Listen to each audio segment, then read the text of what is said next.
Allô, bienvenue dans ce nouveau vlog où nous allons partir avec Florian à la découverte de Voletarium.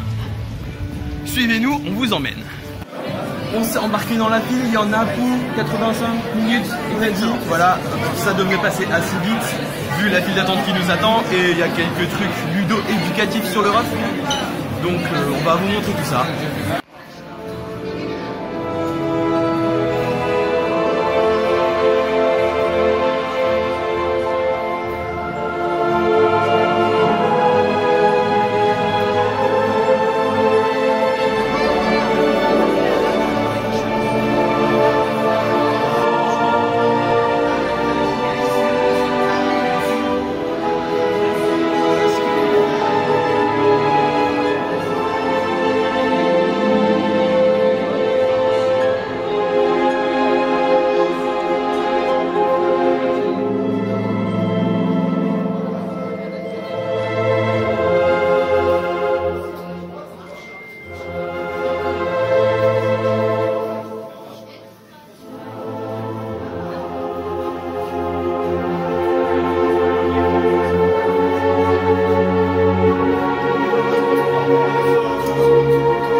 Alors Florian, que penses-tu de Voletarium? Alors c'est un avis assez mitigé, j'ai envie de dire, sur un premier abord. Il y a des points très bien, on se retrouve dans une attraction qu'on n'a pas encore vraiment eu à EP de cette qualité-là. Reste dans le cadre. Il y a plein de petits détails, mais qui s'enchaînent les uns après les autres qui gênent. Donc je pense que dès que l'attraction sera vraiment terminée avec un aspect, enfin vraiment une petite définition dont elle a besoin, ce sera vraiment bien. Pas dans le cadre. Mais vraiment le film me déçoit un peu. Ouais. Il est bien, mais il pourrait être mieux. Ouais, pour moi, enfin déjà au niveau décor c'est bon, on est servi. Niveau décor c'est très bien, il y a une belle théma. Après comme dit c'est surtout le film qui nous a un peu déçus quoi. Un peu déçu. Après oui comme dit on s'est aussi imaginé beaucoup de choses je pense. Parce que au début quand ils vendaient l'attraction ils parlaient d'une scène où on allait suivre les trains du Silver Star au final. Et ben dans le film la scène n'existe pas. Je suis bien déçu parce que ça aurait pu être pas mal. Surtout que la technologie des gondoles le permettent. Pareil aussi la technologie qui est peut-être pas exploitée à son maximum finalement. En fait ça me paraît.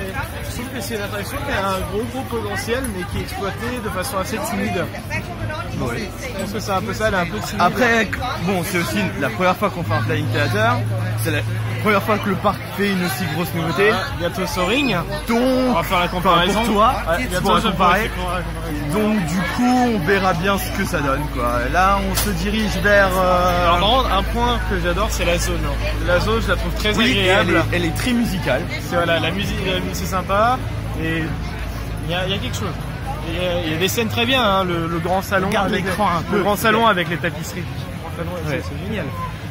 Et d'autres scènes comme ça. Donc oui, là on va à Eurosat parce que combinaisons. Voilà, et on se doute que l'année prochaine il y aura des changements. Et dernièrement le parc a confirmé qu'il y a une nouvelle collaboration avec Luc Besson qui vient. Valérian. Donc Eurosat risque de changer dans les prochaines années. Voilà. On va voir ça et au pire je vous les filme si j'arrive. Ça peut pas être pire que maintenant. Voilà. Alors on se retrouve à Eurosat. Partons à la recherche d'employés qui ont les tenues. Parce qu'il y a 45 minutes, on va peut-être pas les attendre. Non. Je vois quelqu'un avec un survêt Adidas, mais c'est pas du tout ça. Et le gritter, on voit pas. Donc on va voir. Et si nous allons faire Arthur avec 120 minutes? Ah non, en fait c'est Voletarium.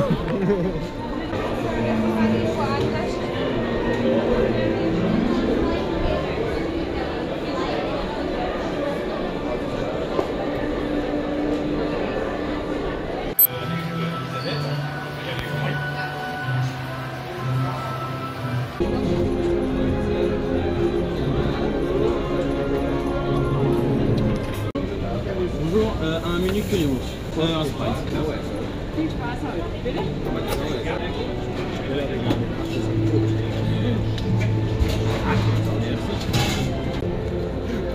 Bonjour, alors on se retrouve devant un mur que Florian a peint, car Florian est un étudiant en architecture et il a pu effectuer un stage sur Voletarium.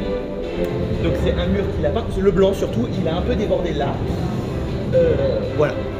Donc on se retrouve maintenant pour manger parce que c'est l'heure du déjeuner. On teste alors aujourd'hui le currywurst du nouveau stand qui est à côté du Voletarium.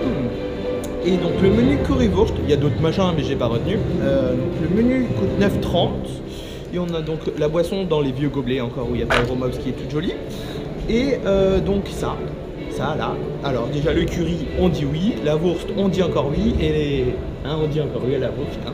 Voilà. Et le prix peut-être un peu cher. Et les frites, voilà. Bon après c'est des frites, elles ont l'air d'être faites sur le parcours. Hein.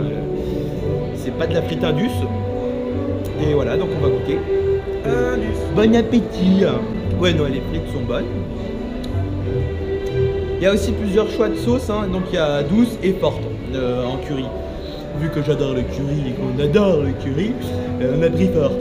Comme ça rajoute bien un petit peu la gueule, tu vois, si elle est très forte. Et on voit que ça va. Alors en gros, c'est du ketchup. La sauce, hein. Voilà. C'est du ketchup fort. avec la poudre de l'épice de curry. Bon, ça me tape un petit peu dans l'arrière du palais. Et alors, en plus, si jamais vous n'avez pas assez de ketchup, il y a encore du ketchup derrière là-bas. C'est de la moutarde si vous voulez faire une moutarde rouge. Voilà. Bon, après, ça dépend. Il y a de la fricadelle, on a vu. Mais les frites aériennes Hüllenstein, c'est ça? J'ai envie de les tenter, désolé. Ouais, bah ça, ce sera pour une prochaine fois. Et du coup, voilà. Donc, on mange là. Bon, on verra. Il prendra peut-être après. Voilà. Bon, allez, on va manger tranquille. On vous retrouve tout à l'heure. Bye bye.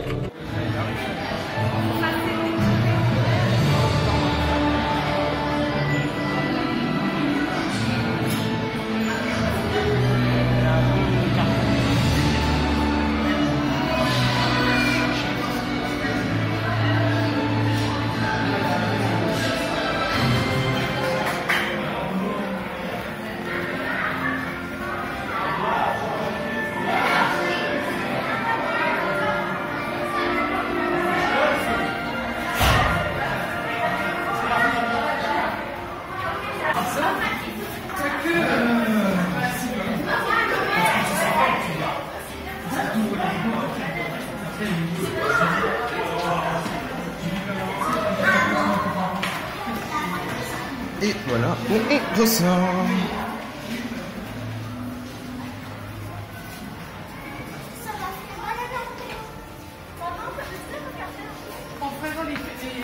Florian vient de refaire sa carte annuelle.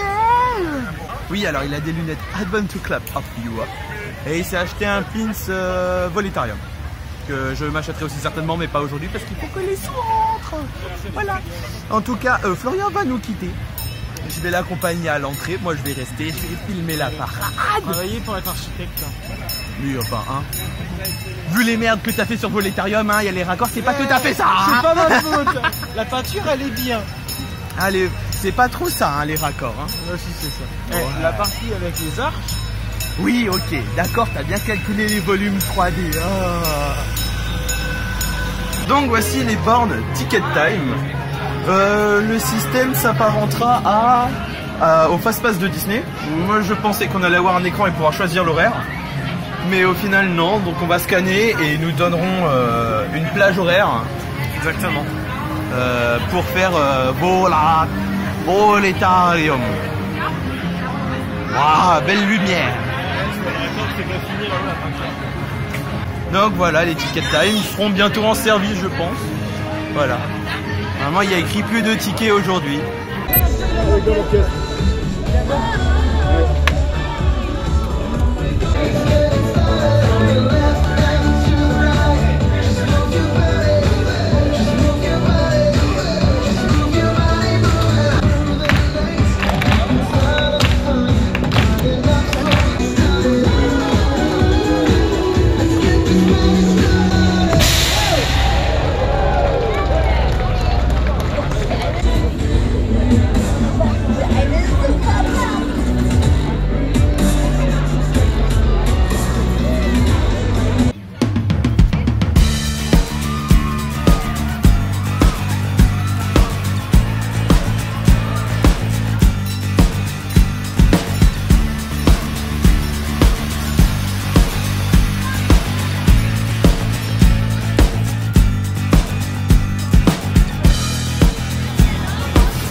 Bon tout le monde, c'est dans ma voiture que se finit donc cette journée, hein, c'est l'heure de rentrer à la maison. Au total j'aurais fait, alors attendez, une fois tout de suite le matin, une en file normale, une single, j'aurais fait 4 fois Voletarium dans la journée. Ce que j'en pense c'est que c'est une très belle attraction, c'est une bonne attraction, mais j'ai été un peu déçu par le film. Disons que, ils nous ont promu beaucoup de choses qui au final ne sont pas dedans, hein, comme la scène où on suit le Silver Star, elle n'existe pas, on finit juste sur un petit feu d'artifice. Voilà, sinon la file d'attente, on n'a rien à redire. Pour une fois, c'est une vraie file d'attente, bien aimée, bien construite. Il y avait juste le robot dans la première salle qui fonctionnait pas, mais bon, on va mettre ça sur le coup du rodage. Au niveau de la restauration, la cuir et bourge, t'as passé bon. Et ouais, c'était très bon, peut-être un petit peu cher pour ce que c'est, mais ça va, c'est raisonnable. Le parc était pas mal rempli quand même, bien qu'il y ait eu 75 minutes quasiment toute la journée sur Voletarium. J'ai vu que les grosses attractions, Vodan, Bluefire, ont tourné sur du 55 minutes, donc il y avait pas mal de monde quoi. Si t'as aimé cette vidéo, tu peux laisser un petit commentaire sous la vidéo, tu peux laisser un petit pouce bleu si t'as aimé, voilà. Et sur ce, je vous dis à bientôt pour de prochains rides.